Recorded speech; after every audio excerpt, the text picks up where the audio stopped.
Damn it, Bobby. Bobby Slowik said, what? Titus Howard talks about playing guard on the 2-year anniversary of the best display of him playing guard. And Blake Fisher. Blake Fisher, he's growing up in front of our very eyes. Almost brings a tear to my eye. It is a locker room number one source for Texans digital content. I appreciate those of you who are rolling with me. Just got back from a Christmas party, so we had to start a little bit later. We ain't skipping no night on a stream, whether we're on the road, whether we're at a party, whatever.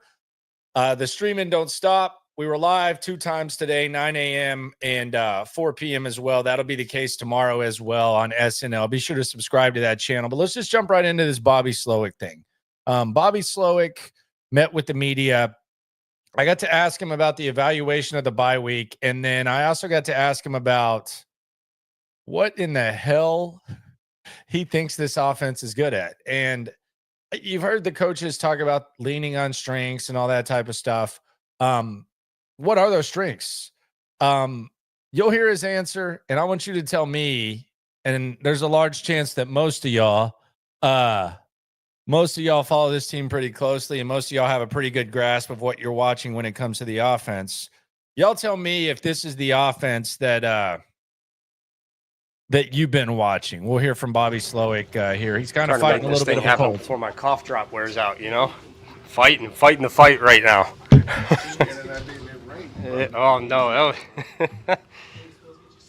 No. Hopefully it wasn't the other way around. Kids, man. You got kids just running rampant right now. You know what I'm saying? Fire away, guys. How do you expect to have the same starting offensive line against Kansas City they had against Miami? Yeah, I mean, we'll see what happens as we go through the week. There's always moving pieces with who's healthy as we keep going through practice and who's not. But I thought Titus did a heck of a job in what was a tough situation last week, asking him to bump inside. And really, I thought he played a heck of a game on the inside. He had, 1 or 2 things here or there that's just a little different when you go from tackle to guard, how fast it is on the inside, how quick things happen. But he adjusted, I want to say, within like 6 snaps, and he was rolling. He played really well, which was really cool to see, and credit to him. Into thinking of that move, and why not make that move a little bit earlier as opposed to like then? Yeah, like I said, there's a lot of moving pieces all the time, and we got guys that, are kind of in flux up and down. And at the end of the day, our goal is to put the best 5 out there in every given week, that what that is or how we feel that might be different. I mean, going from, he was playing good at tackle.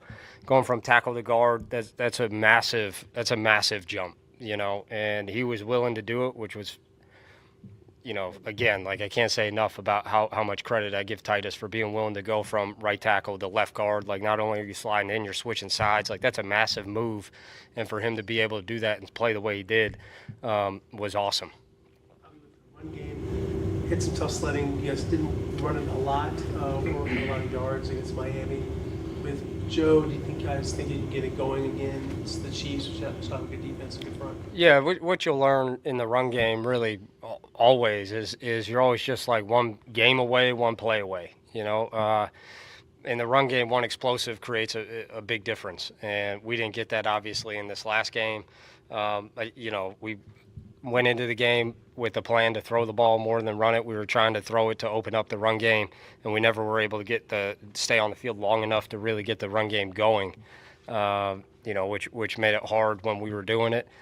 We had opportunities out there in really both phases that we just didn't make the plays on, but it was cool to see everybody just do enough to win the game, which is what this time of year is about. Bobby, can you kind of talk about how do you contain Chris Jones? D'Amico brought it up yesterday that they have to know where 95 is on the field at all times. So how do you make sure that you limit his effectiveness? Well, a lot of people have tried a lot of different things, which is, now you got not just this season, but really all of last season on tape to see different approaches people have taken. And like, honestly, none of them have worked.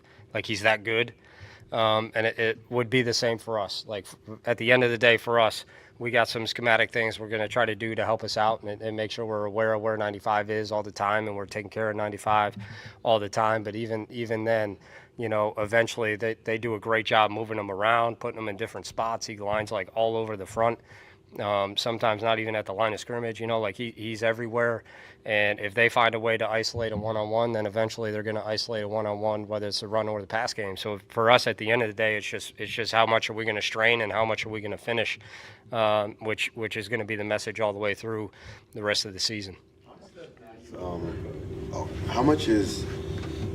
How different is how the Chiefs kind of do their pre-safety, post-safety movement compared to other teams in the league, and how much of a challenge can it present for an offense? Yeah, I think it's really like team and scheme dependent. Spags, you could tell, puts a lot of time into disguise and pre and post snap movement and how they want to handle that, how they want to help confuse the quarterback and mix it up with some of the pressures they have, with some of the coverages they have. I think they're really tied together and in tune with what they're doing. That's one thing that jumps out when you watch them. They're a darn good defense.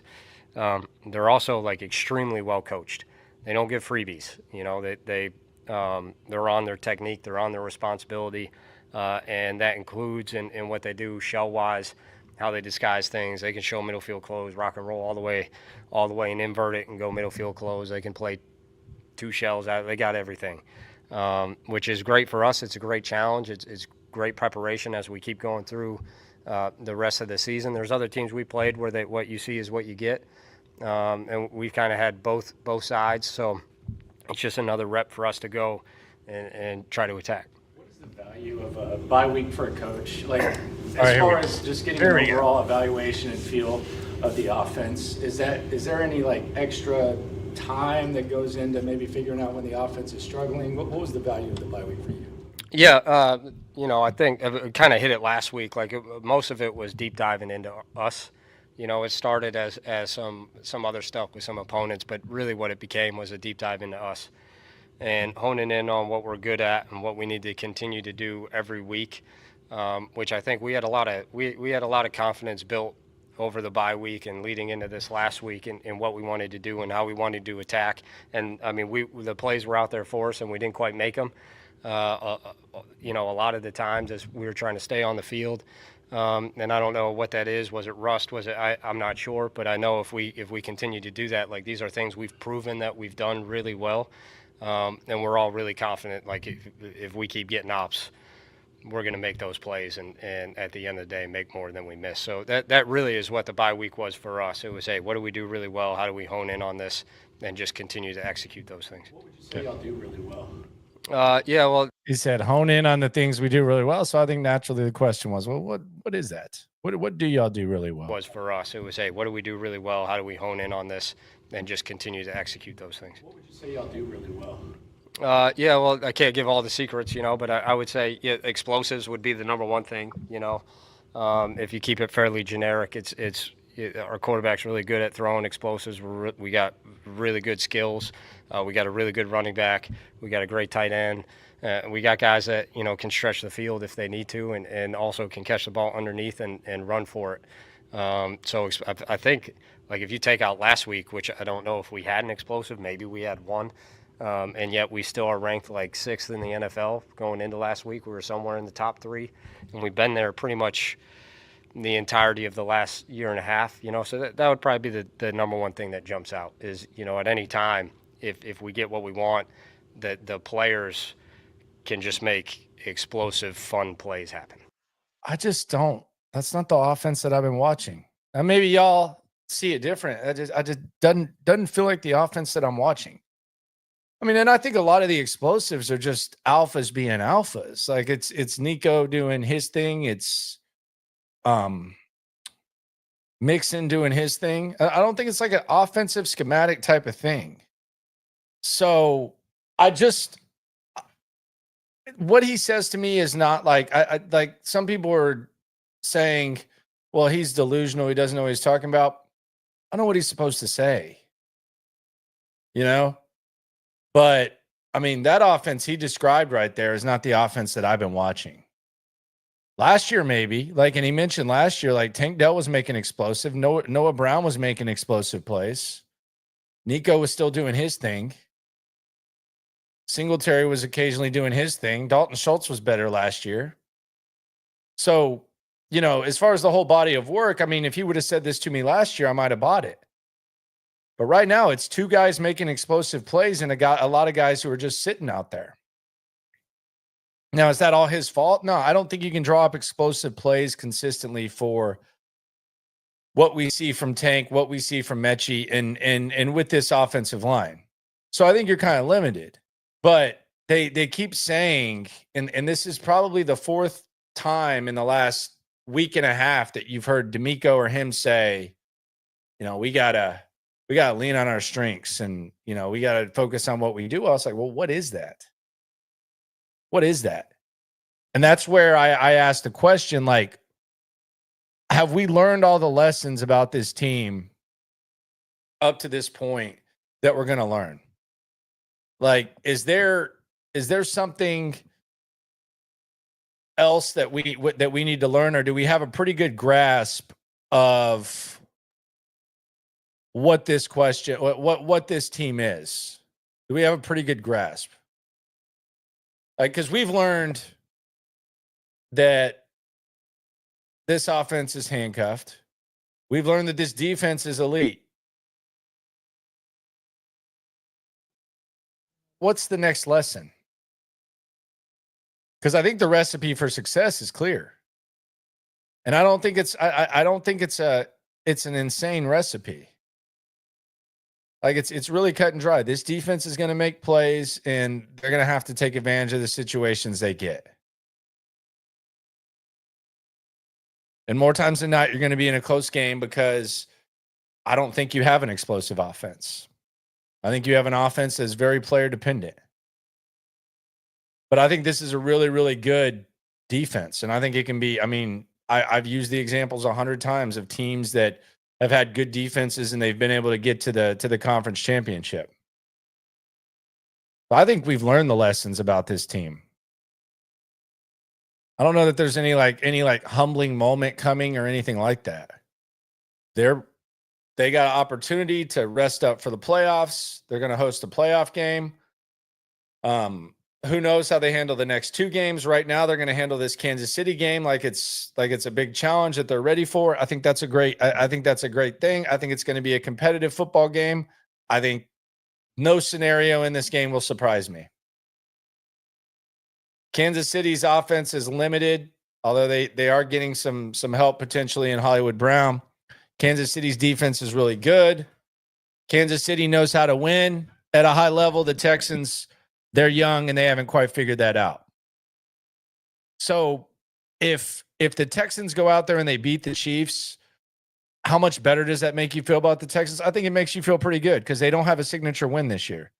The Buffalo win was great, but let's just be honest. That's not the same Buffalo team you're going to see down the stretch.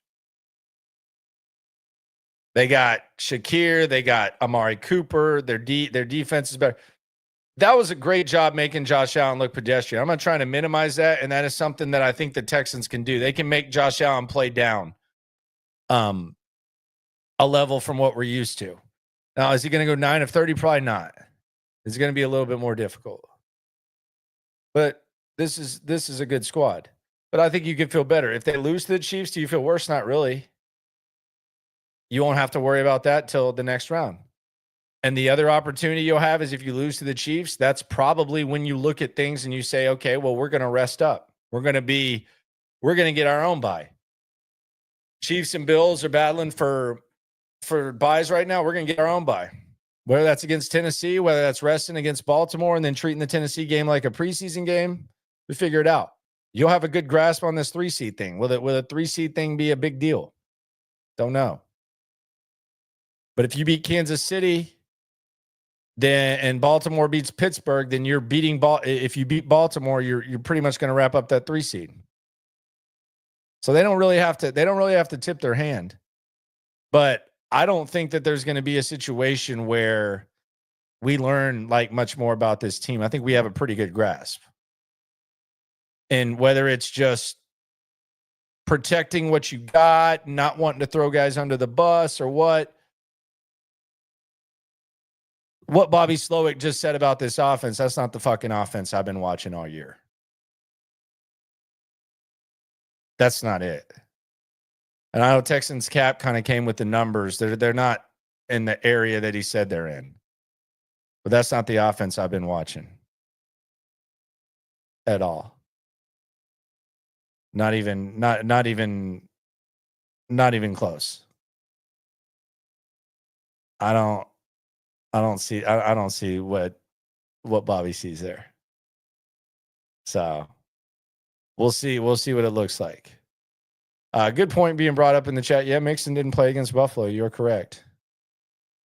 He did not. And they really didn't score in the second half. So, yeah, he didn't play. They didn't have Shakir. They didn't have Amari. They didn't have their D-line. So, and it was here, not in Buffalo. That's the other thing. Buffalo's lost a few games this year. They've all been on the road. It's a little different. It's a little different up there, which is where it would be if they played. I wouldn't, if you put a gun to my head, there's not a team that I'm picking to win in Buffalo this time of the year. Not with the way that mofo is playing quarterback.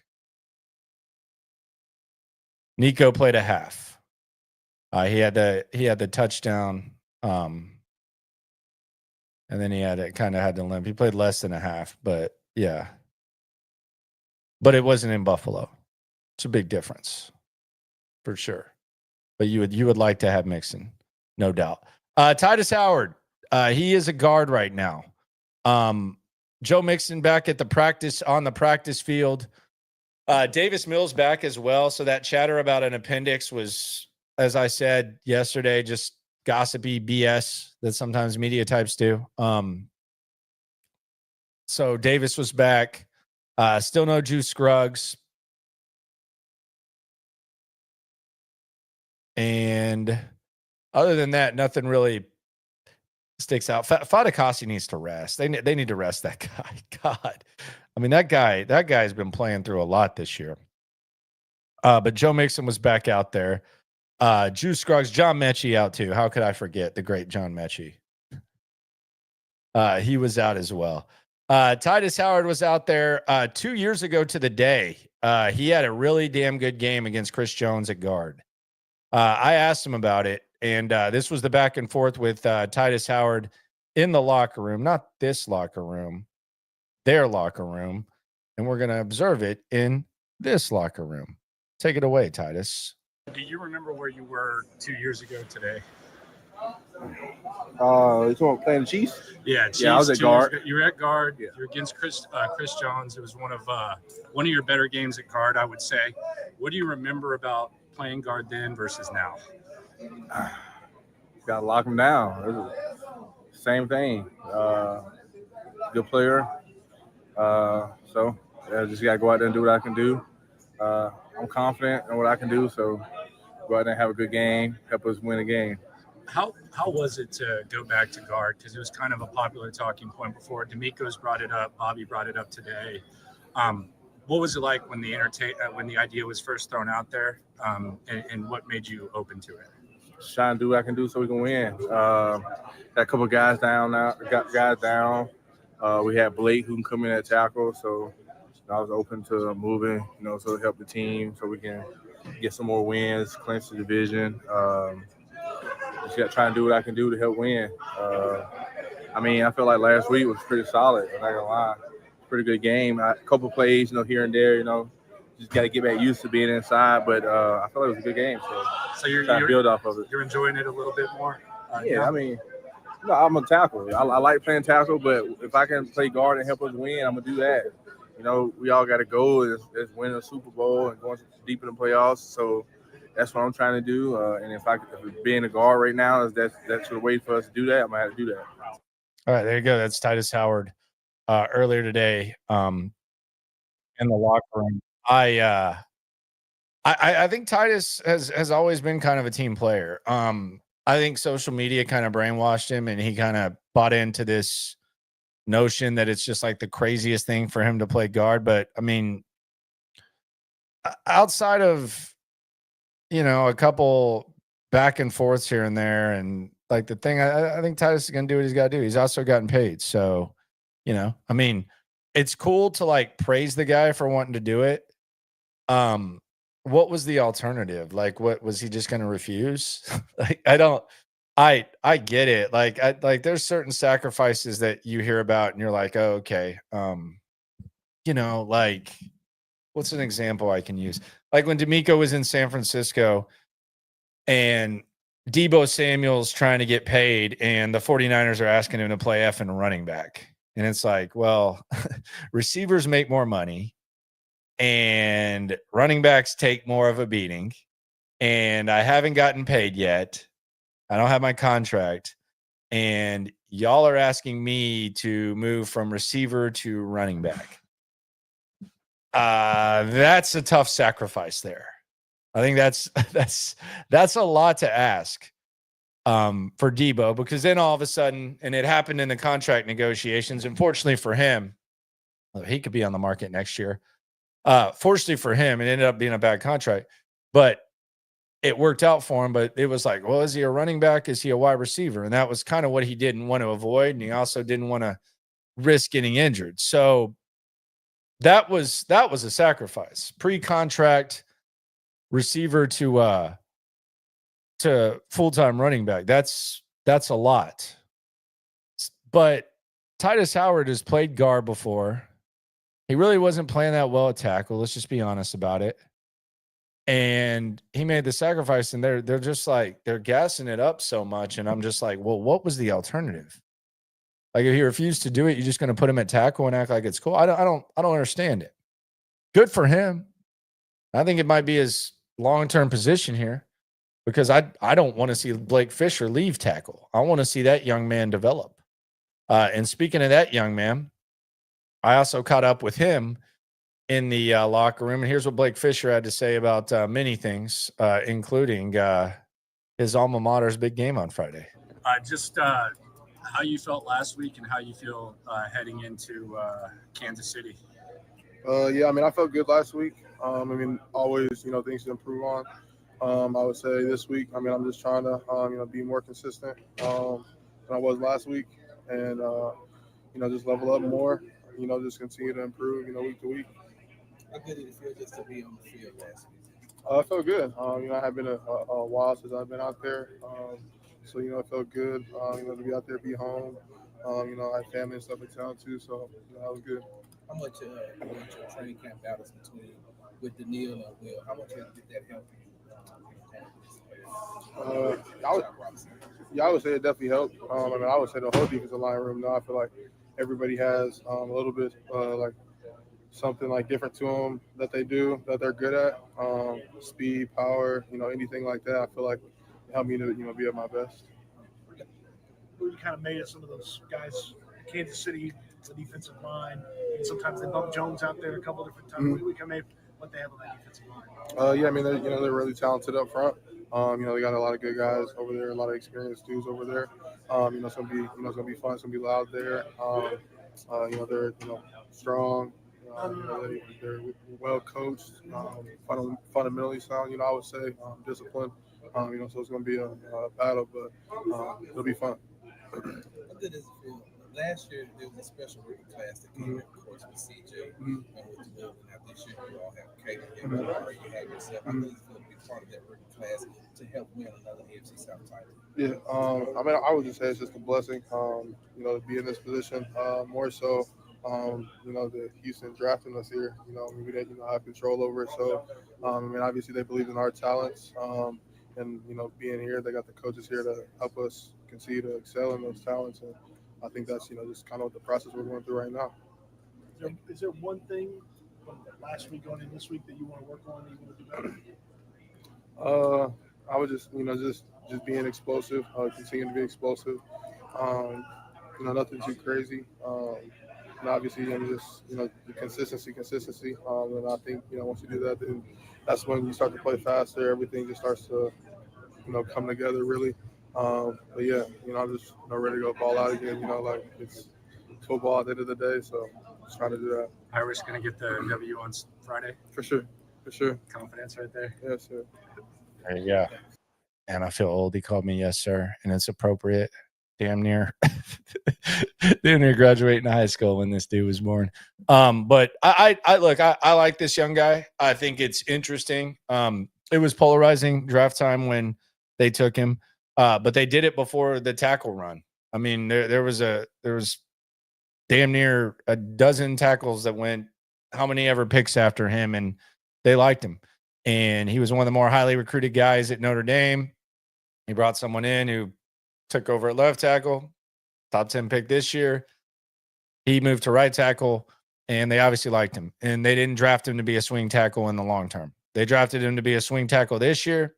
He's immediately been that. He was getting the starter reps when Tunsil wasn't practicing at training camp, and he just seems to grind, man. Like every time you go in the locker room, like the dude is just, he's calm. He's doing his thing. He's looking at his iPad like he's almost studying over there. And I mean, he's only going to get bigger. He's only going to get stronger. And he's just got the right makeup. And when CJ Stroud's in his prime, and he's damn sure not in his prime yet. He's still growing and developing. This guy's going to be holding it down on one side, whether it's the right or left side, he's going to be holding it down. And I just don't see any reason for him to not be in the starting lineup as long as he's there. Does that mean that, he might go out against Kansas City and they line Chris Jones or something up against him, he gets roughed up? As opposed to what? We've been seeing that all year with the original 5. The pass blocking right now, I think, is the biggest thing that they should attack on the offensive line. And I think with the group they have in right now, Bobby wouldn't commit to this offensive line, for the final stretch completely. But I think you have the best chance to win. I think this young man needs to be out there. Big fan of what Blake Fisher is about and what he can be. So we'll see how that goes. Shout out to everyone for hopping on. I know it was late. Some people would just cancel the stream. I didn't cancel no damn stream. Went to the wife's Christmas party. Man, some good grub. Little filet mignon, little pasta, little chicken, some Brussies. I had to have my greens. You already know I had to have my greens. High-grade marijuana called Kush on the streets. And just chilled. But it's going to be fun. Tomorrow's going to be their final day of practice. They're not going to practice on Friday. SNL at 9 a.m. Something interesting that an assistant coach said that kind of gives you kind of a grasp of where this roster is right now. And I think it's good in the short and long term, but it also kind of peels back the curtain. I don't think he meant to do it. But one of the assistant coaches said something, and it really got me thinking about roster management. And we'll talk about that tomorrow on SNL.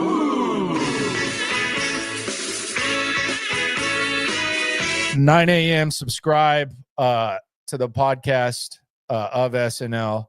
You can get all those in audio form. There's not a lot of good audio forms of Texans content. Damn sure not some places. So be sure to subscribe to that. Apple, Spotify, all that. It's all you need every day. You don't need to waste time. And then the digital stuff, subscribe to that as well. No Tim Settle. Tim Settle talks once a week. So the rule, I don't even know if y'all care about this or not, but I talked to Tim today, but it was just bullshit. I asked Tim, so the players only have to talk once a week. So Tim talked on Monday. Yeah, he talked Monday. And some people will still go up to him and like talk to him after, but it's just for me, if they're doing what they're contractually obligated to do, I don't really go up to them and like ask them to talk again. So Tim talked on Monday. But I played When I Was at My Fattest with Tim Settle. Something that me and Stutz always talk about, like when I was at my fattest. Like, for example, when I was at my fattest, I would get a large pizza from Pizza Hut, and then I would stop at Taco Bell and get a couple freaking cheesy bean and rice burritos for the drive home. And I was just asking him when he was at his fattest stuff. But he said he used to do the fast food trips. I can get down with this too. But Timmy said he would go to one place for one thing and another for the other, like the one place for the fries and one place for the burgers and all that type of stuff. I can get down with that. But yeah, that was Tim Settle already spoke. The Hollywood factor, before we get out of here, I do think this is something to keep an eye on when it comes to the Chiefs. I think rightfully so. There's been a lot of questions about this Kansas City offense. Haven't produced at much of a high level, and the games have been extremely close. and they've looked very beatable many times. I do find myself kind of wondering what it looks like when Hollywood Brown joins them, and if Hollywood Brown is going to be a problem for the rest of the league, or if it's just going to be like a ho-hum type of thing, because he is gonna add an element for them with speed that they already have with Worthy, and you do got to wonder what Andy Reid would do with him. I was actually open to Hollywood Brown being a Texan, especially if he was going to sign a 1-year deal, which he did with Kansas City. So they got a new toy in Hollywood Brown, and he is practicing now. How much do we see from him? I think in the short term with the Texans, they're probably going to try to implement him. Now, Andy Reid could do some crazy things with him to try to implement him with a bang, but I think this could be a thing that if the Texans win their first game in the playoffs and they face the Chiefs, where it might be a bigger factor, or we'll kind of see it develop from afar. But this could be the beginning of that. And I do think that's something to keep an eye on when it comes to the Chiefs, because if Hollywood gets it going and he opens stuff up for the rest of the guys, and teams have to be aware of Nuke, Hollywood, and Xavier Worthy, then the Chiefs offense that we know 14 weeks into the season is not going to be the one that we know through the regular season and the playoffs. And you also sprinkle in that they got Nuke, and he's playing the way he does. We got to keep an eye on that. Hollywood's not that good. Might not be, but he's fast. And he's going to have Worthy and Hop around him. So, I mean, I don't know what not that good means. He's better. I mean, he's better than the Texans' number 3 receivers down. I'll say that. Texans got the worst 3 receivers down maybe in the league with Diggs hurt. So, yeah, he might not be that good. Oh, yeah, they got Juju Smith-Schuster too. They got a lot of guys that aren't elite, but when you sprinkle in Hollywood Brown, it's almost like a trade deadline acquisition. So we'll keep an eye on that. Appreciate y'all for coming through. Be sure to subscribe. Be sure to like. Be sure to ride along. Be sure to listen to SNL and watch SNL every day. That channel's popping. That channel's blowing up. We're going to get into this team building thing and a lot of other things tomorrow. Always remember, when it comes to this Texan stuff, whether at a holiday party or not, we get started. Whether Titus Howard's playing whatever position, we're all in it together. Appreciate y'all for coming through. Yeah. Yeah. It's the Locker Room on YouTube. You know what it is. Let's get it. Hey. Locker Room. Yeah, we in the locker room. Texas talk. Yeah, you know what we about to do. Localize. Every angle's what we really do. We the source. We the pulse of the city too. Landlocked. Got the game in the headlock. Localize every time. Can't stop, won't stop.